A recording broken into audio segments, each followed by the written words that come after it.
السلام عليكم ورحمة الله تعالى وبركاته. الحمد لله رب العالمين والصلاة والسلام على أشرف المخلوقين وعلى آله وصحبه أجمعين أما بعد. സ്നേഹധന്യരായ ഗുരുമുഖങ്ങളെ, സ്നേഹഭജനങ്ങളായ സുഹൃത്തുക്കളെ, ഇതര ശ്രോതാക്കളെ, കൊലയും കൊള്ളയും അക്രമവും അനീതിയും അരാജകത്വവും നീണാൽ വായുമ്പോഴും തൻ്റെ അരമന കസേലയിലിരുന്ന് സുഖലോലുപതിയിലാണ്ട് സ്വവികാരങ്ങൾക്കനുസൃതമായി അണികളെ ബലിയാടുകളാക്കി തീർക്കുന്ന ഭരണകർത്താക്കളുടെ നവകാലത്ത് മാതൃകാ നേതൃത്വം ഇസ്ലാമിക അധ്യാപനങ്ങൾ എന്ന വിഷയത്തിൻ്റെ പ്രസക്തി അഭേദമാണ്. മാതൃകാ നേതൃത്വത്തിൻ്റെ ഇസ്ലാമിക കാഴ്ചപ്പാടുകൾ വളരെ വിലമതിക്കുന്നതാണ്.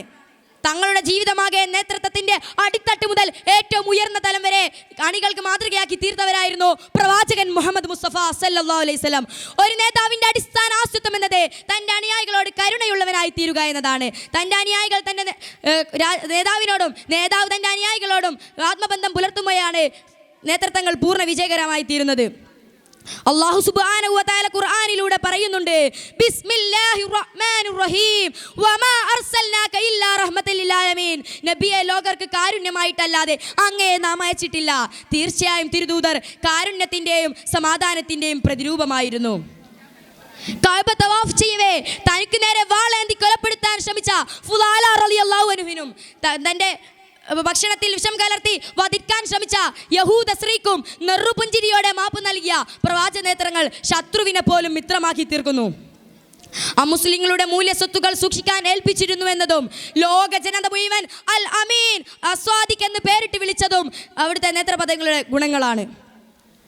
ഹന്തക്കിന്റെ വേളയിൽ ജനങ്ങളോട് അഭിപ്രായം ആരാഞ്ഞതും അറബികൾക്ക് ഒട്ടും പരിചയമില്ലായിരുന്ന സൽമാൻ അൽ ഫാരിസ് റളിയല്ലാഹു അൻഹുവിന്റെ കിടങ്ങുകീറൽ തന്ത്രം പൂർണ്ണ വിശ്വാസത്തോടെ സ്വീകരിച്ചതും മുഖ്യ തീരുമാനങ്ങൾ എടുക്കുമ്പോഴും ഏകാധിപത്യം സ്ഥാപിക്കാതെ തൻ്റെ സമൂഹത്തിൻ്റെ ശബ്ദവും ശ്രവിച്ചിരുന്നു എന്നതിൻ്റെ തെളിവുകളാണ്.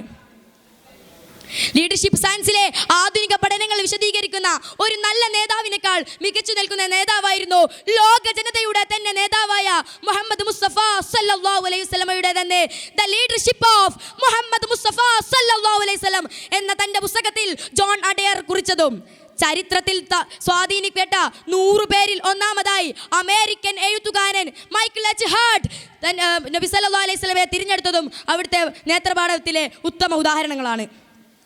സജ്ജനങ്ങളുടെ പ്രശ്നപരിഹാരങ്ങൾ തേടി വേഷം മാറി യാത്ര തിരിക്കുകയും യൂഫ്രട്ടീസ് നദീതീരത്ത് ഒരു കോവർ കൈത ഇടറി വീഴുകയാണെങ്കിൽ അതിനെപ്പറ്റി നാളെ അള്ളാഹു എന്നോട് ചോദിക്കുമെന്ന് ഞാൻ ഭയക്കുന്നുണ്ട് എന്ന് പറഞ്ഞ രണ്ടാം ഖലീഫ ഉമർ റളിയല്ലാഹു അൻഹുവും അവിടുത്തെ മറ്റു നേതാക്കളും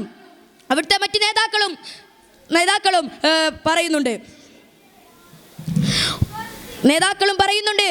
അതുകൊണ്ട് തന്നെയാകണം അഹിംസയുടെ വക്താവായിരുന്ന മഹാത്മാഗാന്ധി പറഞ്ഞു വെക്കുന്നത് താൻ കണ്ട ഏറ്റവും നല്ല ഭരണാധികാരി രണ്ടാം ഖലീഫ ഉമർ റളിയല്ലാഹു അൻഹുവിൻ്റെതെന്ന്.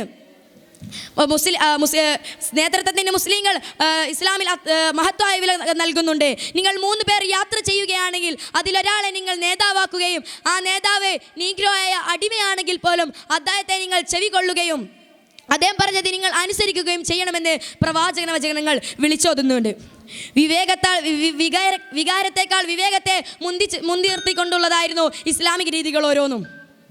ബാബരി മസ്ജിദിന്റെ നംസനത്തിൽ ഇന്ത്യയൊട്ടാകെ അക്രമവും അരാജകത്വവും പടർന്നപ്പോഴും ഇന്ത്യയിലെ ഒരൊറ്റ അമ്പലവും പൊളിച്ചു കളയരുതെന്ന്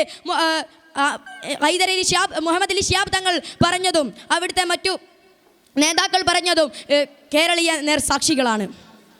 നാം എല്ലാവരും നല്ലൊരു നേതാവായി